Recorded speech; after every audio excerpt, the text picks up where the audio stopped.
الشيطان الرجيم. بسم الله الرحمن الرحيم.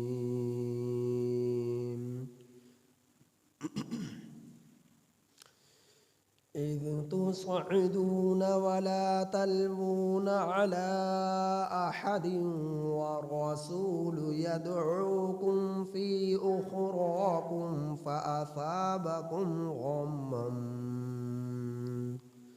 فأثابكم غما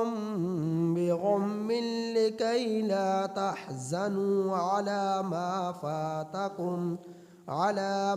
فاتكم ولا ما أصابكم والله خبير بما تعملون.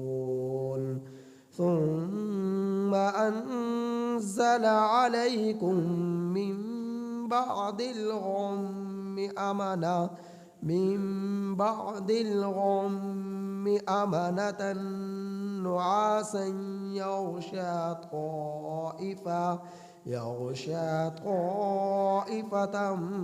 منكم وطائفة قد أهمتهم أنفسهم يظنون بالله غير الحق ذا ظن الجاهلية يقولون هل لنا من الأمر من شيء قل إن الأمر كله لله يخفون في أنفسهم ما لا يبدون لك يقولون لو كان لنا من الأمر شيء ما قتلنا هاهنا قل لو كنتم في بيوتكم لبرز الذين كتب عليهم القتل إلى مضاجعهم وليبتلي الله ما في صدوركم وليمحص ما في قلوبكم والله عليم بذات الصدور.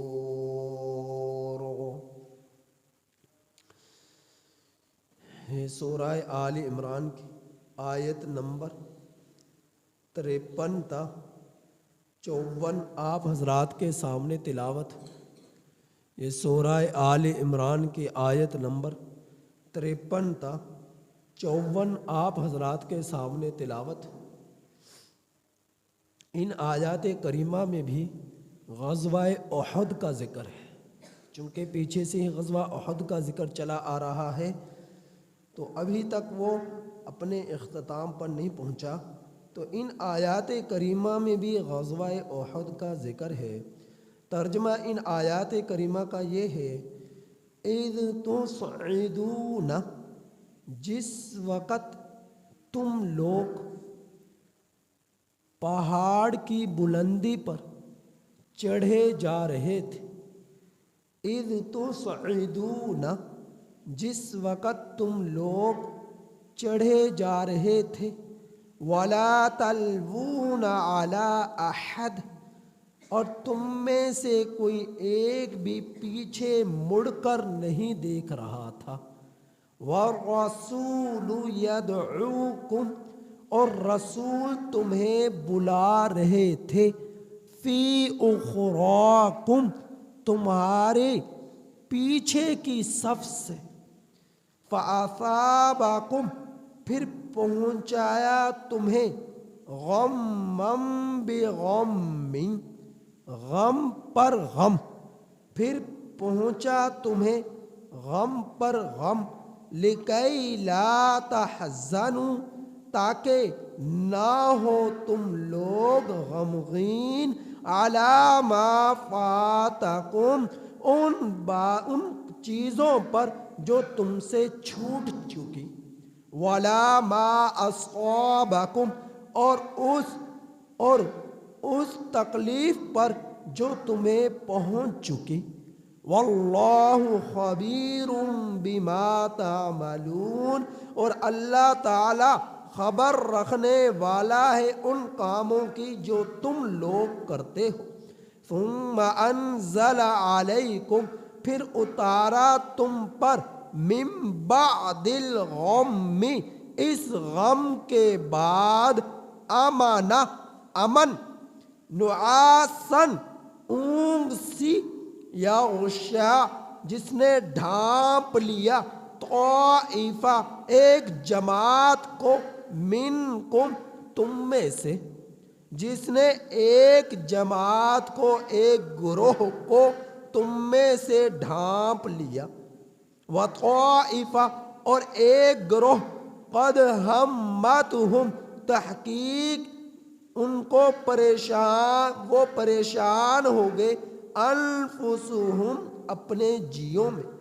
یظنون باللہ وہ گمان کر رہے تھے اللہ پر، غیر الحق، یہ منافقین کا ذکر ہے، ناحق طور پر، ظن الجاہلیہ جاہلیت کے گمان کی طرح، یقولون وہ کہہ رہے تھے، حل لنا من الامر من شیء، کیا ہوگا ہمارے لیے اس معاملے میں کچھ بھی، کیا ہمارے لیے اس معاملے میں کچھ ہوگا؟ قل اے میرے پیغمبر آپ کہہ دیجئے، ان الامر بے شک سارا کا سارا معاملہ، کلہ للہ اللہ ہی کے لیے ہے، سارے کے سارے حکم پر قبضہ اللہ ہی کا ہے، یخفون فی انفسہم یہ لوگ چھپا رہے تھے اپنے جیوں میں، ما ان باتوں کو، ما لا یبدون لک جنہیں نبی کریم صلی اللہ علیہ وسلم کے سامنے ظاہر نہیں کر رہے تھے،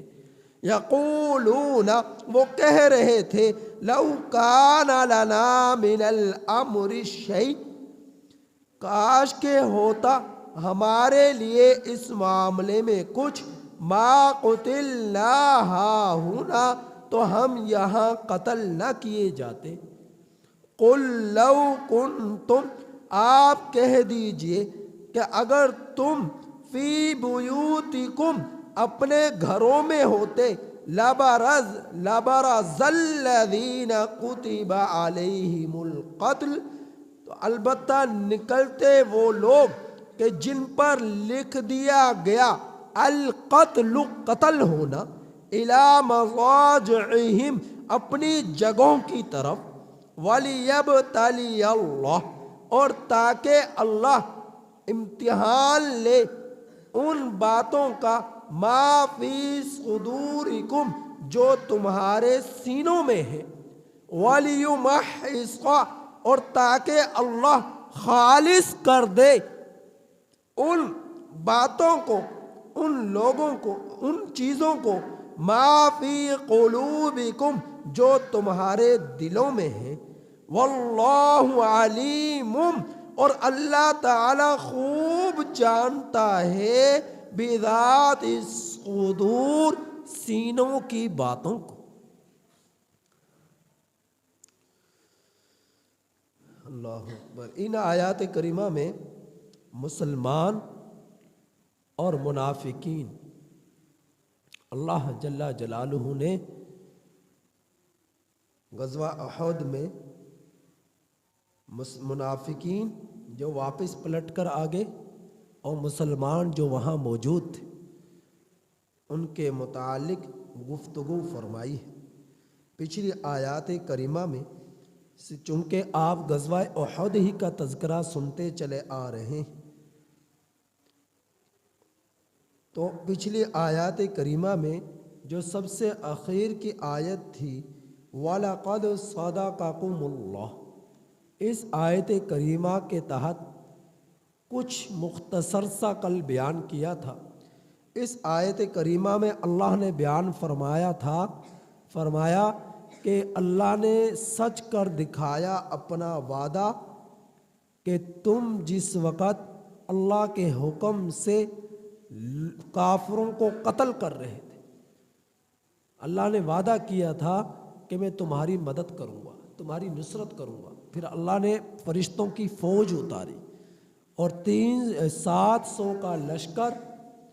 3000 پر غالب آ گیا۔ لیکن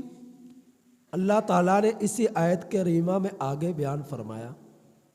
کہ جس وقت تم نے بزدلی دکھائی اور تم نے جھگڑا کیا معاملے میں، اور تم نے نافرمانی کی بات اس کے کہ تم دیکھ چکے تھے اس چیز کو جس کو تم پسند کرتے تھے، یعنی فتح، کہ ہمیں فتح مل جائے۔ نافرمانی جبل رمات پر اللہ کے رسول صلی اللہ علیہ وسلم نے 50 صحابہ کرام کو کھڑا کیا، حضرت عبداللہ بن جبیر رضی اللہ تعالیٰ عنہ کی معیت میں۔ تو کچھ صحابہ اکرام فرمانے لگے کہ اب فتح مل چکی، آپ یہاں پر جو رہنے کی ضرورت تھی وہ ختم ہو چکی، لہٰذا اب ہمیں میدان میں جا کر مسلمانوں کے ساتھ مال غنیمت کو سمیٹنے میں ہاتھ بٹانا چاہیے۔ لیکن حضرت عبداللہ بن جبیر رضی اللہ تعالیٰ عنہ نے منع فرمایا، نہ ایسا نہ کرو، اللہ کے رسول صلی اللہ علیہ وسلم کے حکم یہ تھا کہ جب تک میں نہ کہوں یہاں سے نہ آنا۔ لیکن وہ کہہ رہے تھے نہیں، اللہ کے رسول صلی اللہ علیہ وسلم کا حکم تب تک تھا کہ جب تک جو ہے فتح نہ مل جائے، اور فتح ہو چکی، اب یہاں پر رہنے کی کوئی ضرورت باقی نہیں ہے۔ تو وہ آگے، جس کی وجہ چونکہ نبی کی نافرمانی ہوئی غلط فہمی کی بنا پر، اختلاف رائے کی بنا پر، تو اس کا ہر جانا اسی وقت حضرات صحابہ کرام کو دینا پڑا۔ اور وہ کس طرح دیا کہ جو فتح ملی تھی وہ شکست میں تبدیل ہو گئی۔ خالد بن ولید رضی اللہ تعالیٰ عنہ جو اس وقت مسلمان نہیں ہوئے تھے، 200 کا لشکر کی 200 افراد کے لشکر کی چونکہ وہ کمان سنبھالے ہوئے تھے، ان کو لیڈ کر رہے تھے، تو جبل رمات کی پیچھے کی جانب سے وہ آئے، جب دیکھا کہ یہ چوٹی جبل رمات کی خالی ہو چکی ہے، تو ادھر سے آواز لگا دی، قریشیوں واپس پلٹو اور آگے سے حملہ کرو۔ تو ادھر سے 200 کے قریب آگے اور ادھر سے ابو سفیان اپنے لشکر کو دوبارہ لے کر آگے۔ تو اللہ تعالیٰ نے یہاں پر اس کا بیان فرمایا کہ یہاں تک کہ تم نے بزدلی دکھائی، صحابہ اکرام کی تھوڑی وہ بزدل نہ تھے، وہ الحمدللہ اپنی جانوں کے نذرانے پیش کرنے والے تھے، نبی کریم صلی اللہ علیہ وسلم کی ایک آواز پر اپنا سب کچھ وہ قربان کر دینے والے تھے، اتنے فرما بردار اور مطیع تھے۔ لیکن ان کے جو اختلاف رائے تھا اسی کو فشل تم بزدلی سے اللہ تعالیٰ نے تعبیر کیا، جبکہ وہ بزدل نہ تھے، انہوں نے اپنا تن من دھن سب کچھ قربان کر دیا۔ لیکن جو اللہ کی نظروں میں جتنا قریب ہوتا ہے، اللہ کی نظروں میں جتنا لاڈلا ہوتا ہے، اللہ کی نظروں میں جتنا پیارا ہوتا ہے، اللہ کے نظروں میں جتنا محبوب ہوتا ہے، ان کی تھوڑی تھوڑی جو ہے غلطیوں پر بھی اللہ تعالیٰ سخت قسم کے الفاظ اور وعید اتار دیتے ہیں، سخت قسم کے الفاظ اور وعید اتار دیتے ہیں۔ کہ جس طرح اللہ کے رسول صلی اللہ علیہ وسلم نے یہ ارادہ کیا تھا، یہ وعدہ قسم کھا لی تھی کہ میں آج کے بعد شہد نہیں کھاؤں گا، تو اللہ تعالیٰ فوراً سورۃ تحریم پوری اتار دے کہ جس چیز کو میں نے حرام نہیں کیا آپ اسے، جس چیز کو میں نے حرام نہیں کیا اب اس کو اپنے اوپر حرام کس طرح کر رہے ہیں۔ یا ایھا النبی لما تحرم ما حرم اللہ، کہ اللہ رب العزت نے پہلے آیت سے ہی اس کی ابتدا کر دی۔ تو پیغمبروں سے بھی اگر تھوڑی بہت کہیں گناہ ان سے ہو نہیں سکتا، وہ معصوم ہوتے ہیں، لیکن جہاں تھوڑی بہت بھی کمی ہو جائے تو اللہ تعالیٰ اسے گناہ سے تعبیر کر دیتے ہیں تنبیہ کے لیے۔ اور اسی طرح پر حضرت یونس علیہ السلام 3 دن کا کہا کہ عذاب آئے گا، قوم پر عذاب نہیں آیا، تو عذاب آئے گا اگر تم نے توبہ نہ کی، اللہ پر ایمان نہیں لے کر آئے، تو قوم نہ مانی اور آپ یہ کہہ کر وہاں سے چلے گئے کہ اب تو عذاب آنے والا ہے، مجھے یہاں سے نکلنا چاہیے۔ تو وہاں سے وہ فوراً نکل گئے اور پیچھے سے قوم نے توبہ کر لی اور وہاں سے جو ہے کشتی میں سوار ہو گئے اور کشتی ڈوبنے لگی، تو کشتی والوں نے سمندر کا اندر ڈال دیا کہ اپنے آقا کا جو نافرمان ہے خود بخود کھڑا ہو جائے، ورنہ سب کو جو ہے جو ہے موت کا سامنا کرنا پڑے گا۔ حضرت یونس علیہ السلام سمجھ گئے کہ میں ہی وہ شخص ہوں جس نے اپنے مالک کی نافرمانی کی، تو آپ نے سمندر میں وہاں سے کود پڑے اور دوسری سمت اللہ کے حکم سے ایک مچھلی منہ کھولے انتظار میں تھی اور آپ مچھلی کے پیٹ میں چلے گئے۔ تو 40 دن مچھلی کے پیٹ میں رہے، پھر لا الہ الا انت سبحانک انی کنت من الظالمین کو پڑھا تو اللہ رب العزت نے نجات عطا فرمائی جو توبہ کی۔ تو تھوڑی سی معمولی سی خطا تھی، اللہ رب العزت نے اس پر بھی ان کو جو ہے ان کی پکڑ کر لی، گرفت کر لی۔ تو جو اللہ کی نظروں میں سب سے قریب تر ہوتا ہے، محبوب تر ہوتا ہے، ان پر آزمائشیں بھی سب سے زیادہ آتی ہیں، ان پر پریشانیاں بھی سب سے زیادہ آتی ہیں، ان پر غم بھی سب سے زیادہ آتے ہیں۔ تو صحابہ اکرام ایسے نہ تھے کہ جو بزدل ہوتے، وہ تو طاقتور تھے، وہ تو اپنا تن من دھن سب کچھ قربان کرنے والے تھے، لیکن ان کی تھوڑی سی خطا کو اللہ رب العزت نے بزدلی سے تعبیر کیا کہ تمہیں ایسا نہیں کرنا چاہیے تھا، تمہیں جب تک اللہ کے رسول صلی اللہ علیہ وسلم نہ بلاتے تم پہاڑ کی چوٹی کو نہ چھوڑتے۔ پھر آگے فرمایا تم میں سے وہ لوگ جو دنیا کا ارادہ کرتے ہیں اور تم میں سے کچھ وہ لوگ جو آخرت کا ارادہ کرتے ہیں۔ اب جبل رومات میں سے جو 10 کے قریب وہاں رہ کے باقی سب کے سب میدان میں آگے مال غنیمت کو جمع کرنے کے لیے، تو جو آگے ان کے بارے میں اللہ تعالیٰ نے فرمایا منکم من یرید الدنیا، تم میں سے وہ جو دنیا کا ارادہ کرتے ہیں مال غنیمت کے لیے نیچے آگے، اور کچھ ایسے ومنکم من یرید الآخرہ کہ جو آخرت کا ارادہ کرتے ہیں، جو 10 کے قریب جبل رومات پر رہ گئے حضرت عبداللہ بن جبیر رضی اللہ تعالیٰ عنہ کی معیت میں، تو وہ وہیں پر رہے تو وہ شہید ہو گئے۔ حضرت عبداللہ بن جبیر رضی اللہ تعالیٰ عنہ بھی وہیں پر شہادت کا جام نوش فرمایا۔ حضرت مصعب بن عمیر رضی اللہ تعالیٰ عنہ بھی شہید ہوئے۔ حضرت سید الشہداء امیر حمزہ رضی اللہ تعالیٰ عنہ بھی شہید ہوئے۔ یہ سب احد مقام پر یعنی کہ شہید ہوئے۔ تو وہ آخرت کا ارادہ کرنے والے اللہ کے رسول صلی اللہ علیہ وسلم کے حکم پر وہیں پر جمے رہے، اور باقی سب کے سب نیچے آ گئے۔ اگرچہ وہ میں نے جس طرح کل بتلایا مال غنیمت بھی جمع کر آپ صلی اللہ علیہ وسلم کے ہی سپرد کرنا تھا، آپ صلی اللہ علیہ وسلم پھر خود اپنے ہاتھوں سے دست مبارک سے اس کی تقسیم کرتے، لیکن جو آگے اسے دنیا سے تعبیر کیا، جو وہاں رہے اسے آخرت سے تعبیر کیا۔ تو اللہ تعالیٰ نے فرمایا ثم صرفکم عنہم، پھر تمہیں پھیر دیا ان سے، فتح ملی تھی، فتح سے پھیر دیا۔ اب دوبارہ جب ادھر سے خالد بن ولید آ گیا، ادھر سے ابو سفیان اپنا لشکر لے کر آ گیا، اب گھمسان کی لڑائی ہوئی اور حواس باختہ ہو گئے آپس میں، لوگ پتہ ہی نہ چلا، جب گرد و غبار اڑا، مٹی اڑی اور جو ہے ریت اڑا اور غضب کی لڑائی ہوئی، اب پتہ ہی نہیں چل رہا تھا اپنے کون ہے دوسرے کون ہے۔ تو پہلے فتح مل چکی تھی، خوش ہو رہے تھے کہ فتح مل گئی، اب یہ فتح دوبارہ شکست میں پھیر دی گئی، شکست میں پھیر دی گئی۔ جو شکست پھر کیوں؟ لیبتلیکم، تاکہ اللہ تمہارا امتحان لے، تمہیں آزمائش میں ڈالے، کہ یہ تمہاری آزمائش تھی کہ یہ غم تمہیں پہنچے گا تو آئندہ تم نے بے شمار غزوات کرنے ہیں، تو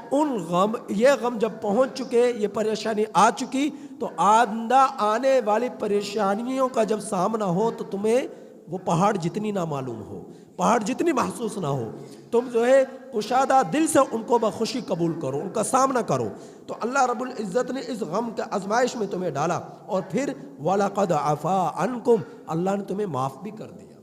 اللہ رب العزت نے تمہیں معاف بھی کر دیا، اور اللہ تعالیٰ ایمان والوں پر فضل فرمانے والے ہیں۔ اب اگلی آیت کریمہ میں جو یہاں پر جو دونوں طرف سے مشرکین کے لشکر آ گئے، مسلمان درمیان میں جو گھیر لیے گئے، تو یہاں سے اس کا ذکر ہوا۔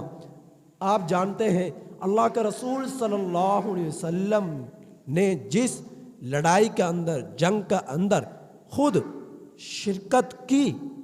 اس لڑائی کو غزوہ کہا جاتا ہے،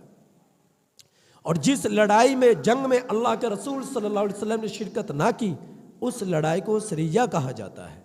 اور جس لڑائی مسلمانوں کی وہ جنگ جو کافروں سے ہوئی کہ جس میں نہ اللہ کے رسول صلی اللہ علیہ وسلم نے شرکت کی، نہ ہی اللہ کے رسول صلی اللہ علیہ وسلم نے جو ہے لڑائی کے لیے، جنگ کے لیے کافروں سے مقابلے کے لیے مسلمانوں کے دستے کو روانہ کیا،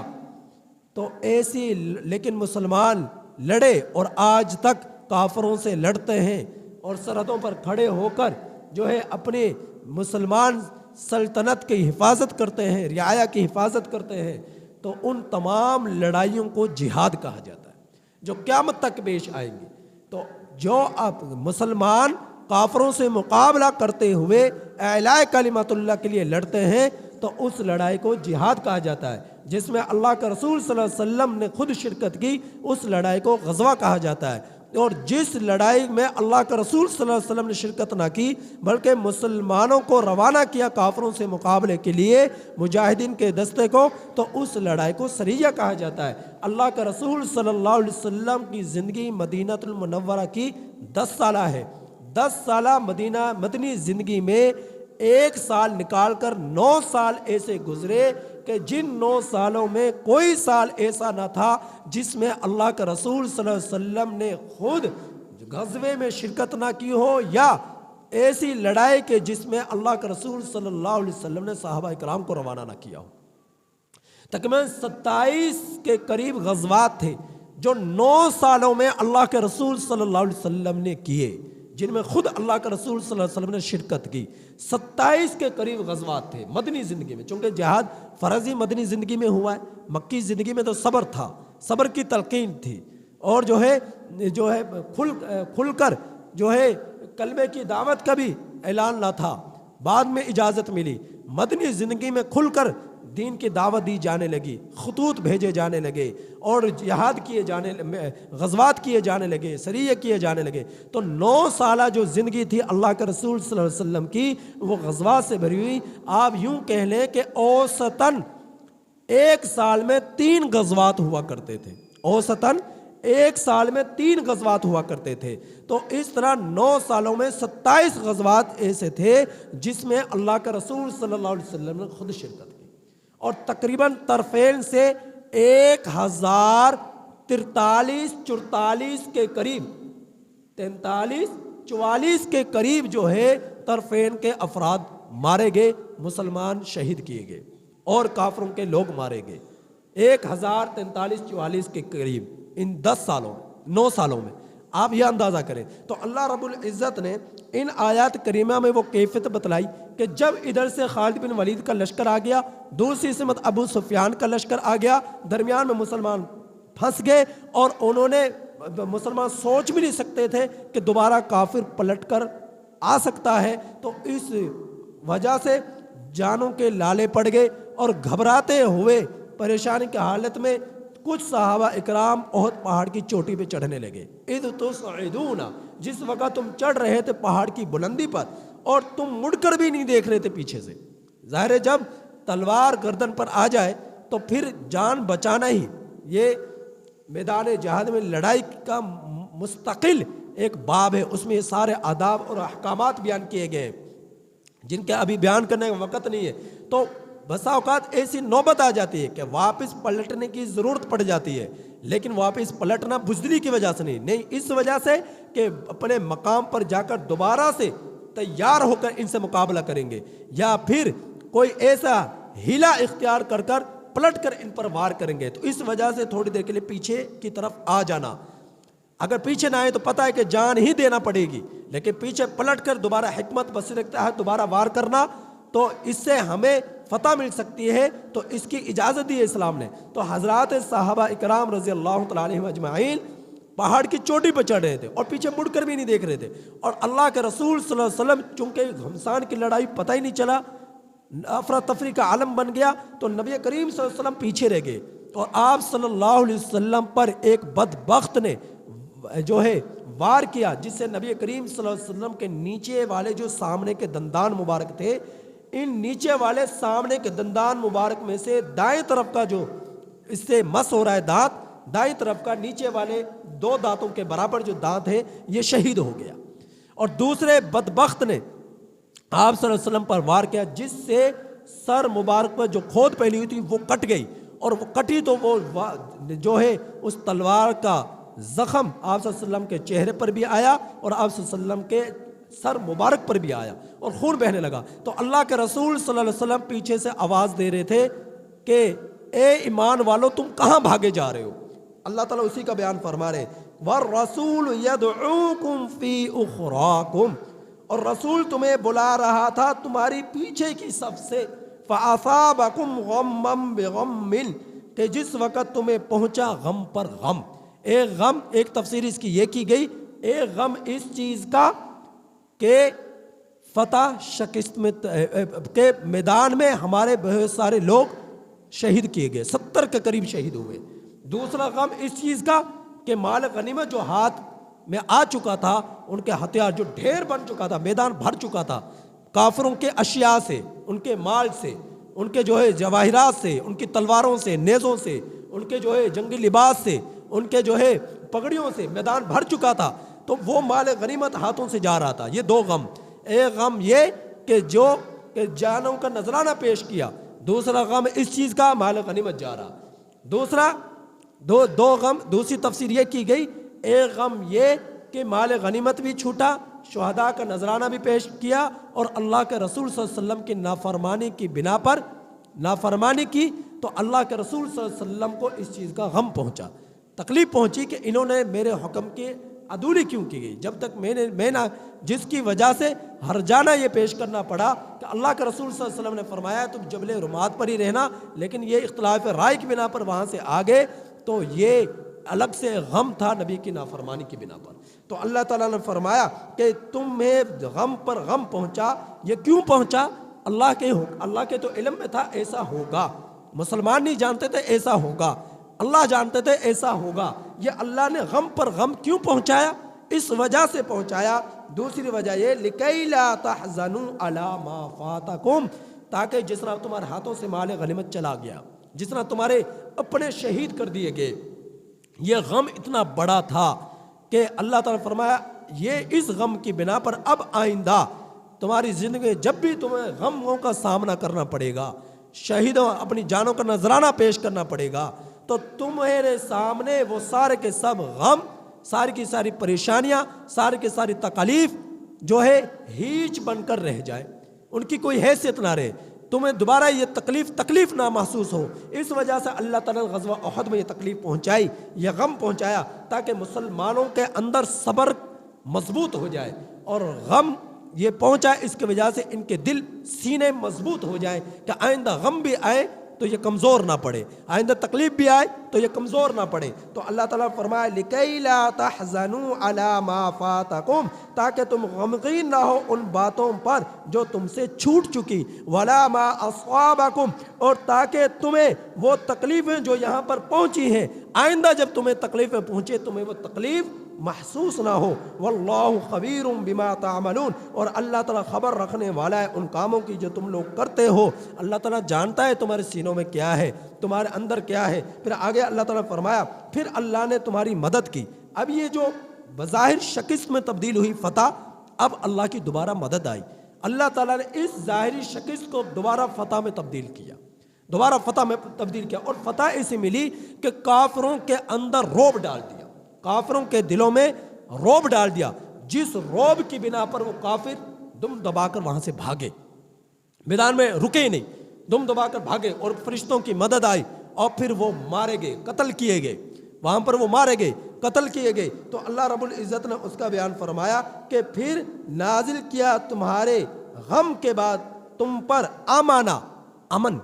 سکون، فرمایا نعاس اور اونگ۔ حضرت ابو طلحہ رضی اللہ تعالیٰ عنہ فرماتے ہیں کہ اس غزوے کے اندر میرے ہاتھ میں تلوار تھی، مجھے نیند آتی تلوار گر جاتی، پھر میں پکڑتا تلوار، اور پھر مجھے نیند آتی وہ تلوار میرے ہاتھوں سے گر جاتی،